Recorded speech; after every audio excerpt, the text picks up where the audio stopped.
Hello everyone, welcome back to my channel. Today let's go over a medium level question that I just solved on my own.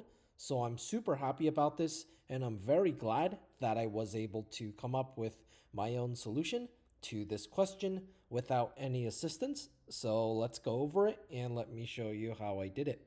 So this is question 3 of weekly contest 488. So question 3 is count subarrays with cost less than or equal to k.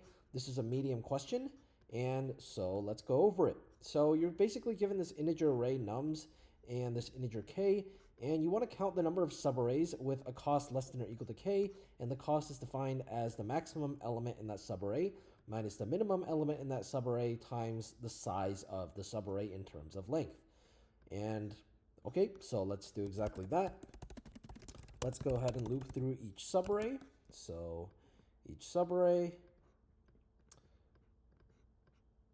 And then while we're doing that,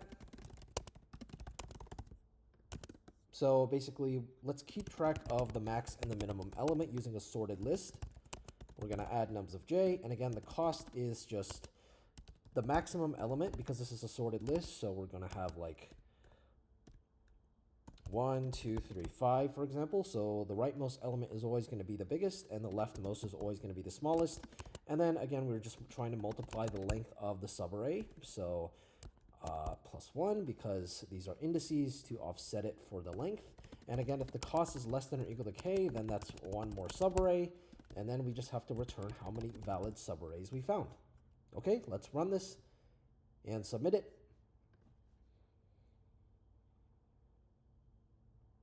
And what you'll notice is because this is an n squared solution that it's going to be too slow. So let me show you exactly how I optimized it. So basically, instead of looping through every subarray, why don't we just use a two-pointer technique?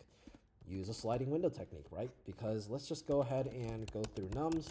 And then as long as this condition, so it's not, as long as it's less than or equal to k, then let's keep expanding the window. As long as it's bigger than k, then let's keep shrinking the window from the left until it's still valid, right? It's less than or equal to k, and then we keep expanding again, and we keep doing that throughout the whole window, right? So let's also still have our sorted list to maintain. And again, let's add nums of right. And again, while the biggest element, which is the rightmost element in this list, minus SL of 0, which is the smallest element, the leftmost element. Again, if we have a sorted list of, let's say this, that's always going to be the biggest, that's always going to be the smallest, and then times the size of the array, which is right minus left, or the subarray plus 1, is bigger than k, because less than or equal to k is still fine. So if it's bigger than k, that's violating the condition. And we don't want our pointers to cross because a subarray cannot, the right pointer can't be to the left of the left pointer. And in this case, let's just discard nums of left, and that's just going to get rid of whatever's at the left to shrink the window, and then let's update the left pointer to actually shrink the window itself.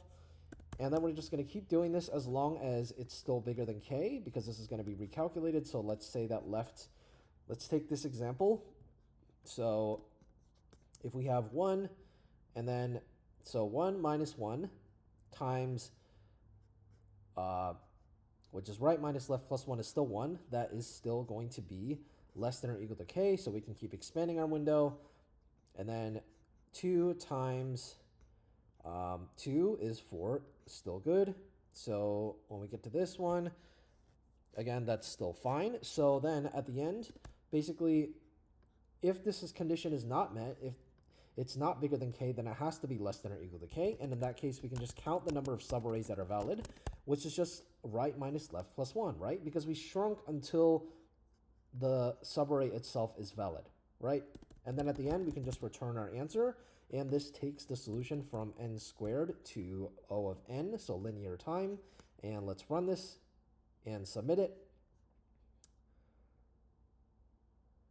And there you go, passes all test cases. So again, I'm super happy that I was able to come up with my own solution to this question without any help and solve it completely on my own. So that's it for this video, and thank you for watching.